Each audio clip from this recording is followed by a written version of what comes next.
Welcome back everybody, and if you are new here, welcome to my channel. I like to post all sorts of recipes weekly. Please consider subscribing and please be sure to click that bell notification. Okay, today I'm making a creamy stone fruit ice cream, and here's how I do it. To get started, I am using 2 medium to small sized peaches. I will put the measurements and weights of what I use today, but basically you can use the amount of fruit that you like. So what I've done is scored the tops of these 2 peaches, and I am going to place them in boiling water for around 30 to 45 seconds. And once I'm done placing these in hot water, I'm going to remove them and put them right into an ice bath. This is going to help me peel the skin a lot easier from these peaches.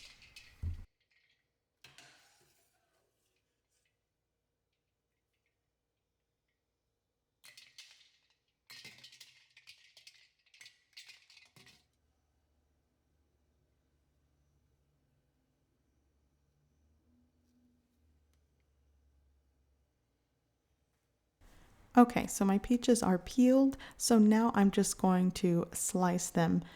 Now, it depends on what type of ice cream you want, but I basically had several peaches that needed to be used and some cherries. So I'm going to do a combination of peaches and cherries today. Okay, so for the cherries, I'm going to remove the pits and just slice them right in half. You can use the method that you like. I have actually tried the bottle method where you place the cherry over a glass bottle and poke it with the straw. I just find slicing them right down the middle and removing the pit with my fingers seems to work, but definitely use the method that you find most convenient.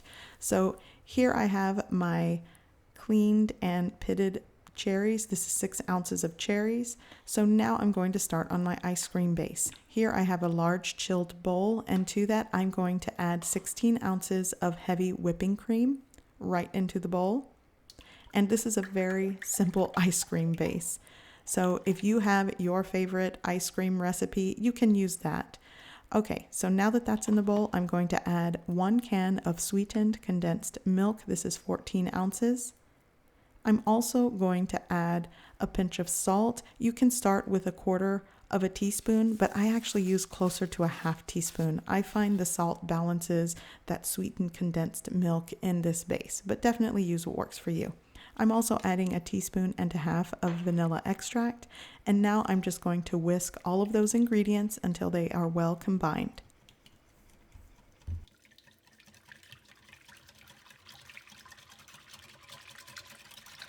So once my ice cream base is combined, I'm going to place them in 2 freezer-safe containers. You can definitely just put it in one, but you want to make sure that your freezer-safe ice cream container at least can hold 6 to 7 cups of liquid. But I didn't want mine to spill over, so I just divided it to be safe because I am going to be adding fruit, and that will add volume to the liquid. And as you know, once liquid freezes, it does expand. So I wanted to make sure I left a room for that. So bear that in mind when you are storing this in your freezer-safe container. So now I'm going to add a mixture of fruit in each of these containers. You can do one with strictly peaches and the other one cherry, or you can mix it like I am today. And another fun thing you can do is sometimes I like to add little bits of extra dark chocolate. That also adds a nice flavor to this.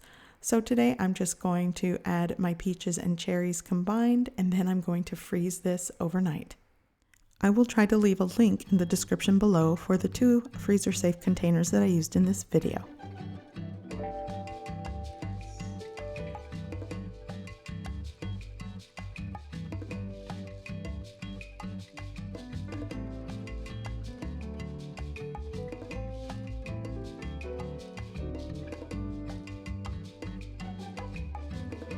You'll want to freeze your ice cream for at least 6 to 8 hours, but I'm going to freeze it overnight for best results.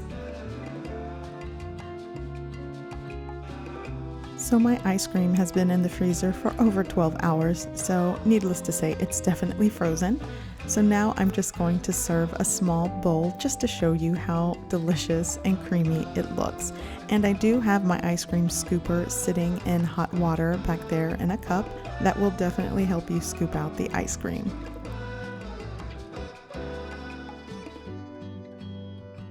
Please be sure, if you like this video, to give it a thumbs up. And if you are already subscribed, please check your bell notification to make sure you get my latest videos. Okay, I hope you guys give this recipe a try. I hope you like it, and thanks for watching.